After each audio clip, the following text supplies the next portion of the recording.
Dances with Wolves is a symphony celebrating the nature of young men seeking adventure, discipline, and purpose. This is a film you need to watch at some point in your life, and if you're a fan of Kevin Costner, I'm certain you've seen this movie already. However, if you haven't, I'm going over a synopsis of the film, and if you need a refresher, I hope I can give you a plausible one. Before I get into it though, make sure to like the video, subscribe to the channel, hit the notifications bell so you don't miss the next episode. I would greatly appreciate it. Getting into the film, the story centers Kevin Costner, who dons the role of First Lieutenant John Dunbar of the Union Army in 1863. After receiving a life-threatening wound to his foot during the battle at St. David's Field, he is left in shock when he comes to realize it must be amputated.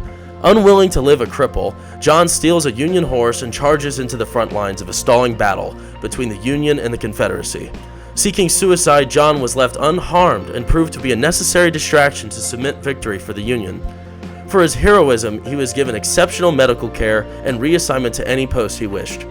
John, wanting to see the American frontier before its inevitable occupation by the Union, was sent to Fort Sedgwick, Colorado. To his surprise upon arrival, the fort had been abandoned and left unattended, with rations supplied accordingly. He waited for a long time and was met with confusion at the lack of urgency from the Union to reinforce his position. The man's loneliness broke with the befriending of a curious wolf who would visit him every afternoon. Soon following, a local Sioux Native American tribe tested his intentions and curiously admired his determination.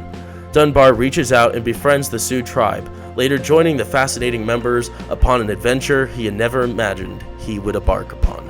Kevin Costner exceeds expectations and delivers a heartwarming and inspiring performance, reminding young men of the importance of upholding your masculinity and courage. The film also features captivating characters and world building. The Sioux lifestyle and culture is particularly fascinating in this movie, and watching Kevin Costner's character encounter and grow through his experience with the Sioux tribe is very interesting. And a lot of the Sioux members are really different. They're different from one another, and they all have their own goals, their own objectives, and they all have different life experiences, and they all play different roles within the tribe. And Kevin Costner has to gain the respect and honor of them in order to move forward, because a lot of people doubt his true intentions of his involvement with the Sioux tribe.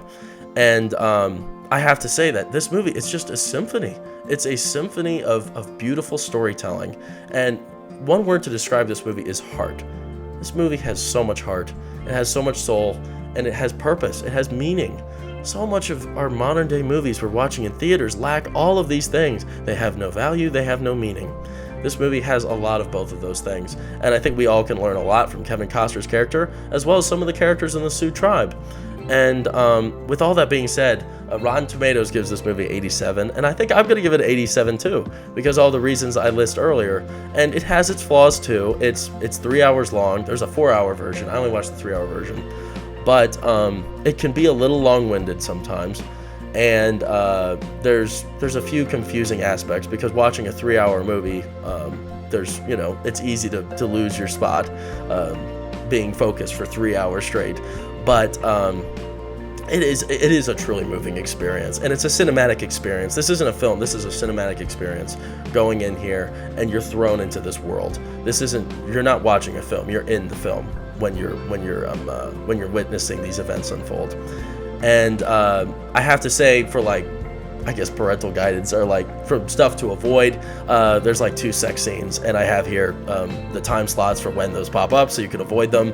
And other than that, though, it's pretty good. It's a pretty clean movie for the most part, and I think there's maybe a little bit of cursing, but other than that, I really enjoyed this film, and I recommend it to you. But let me know what you thought of the film. Have you seen Dances with Wolves? Have you read the novel Dances with Wolves?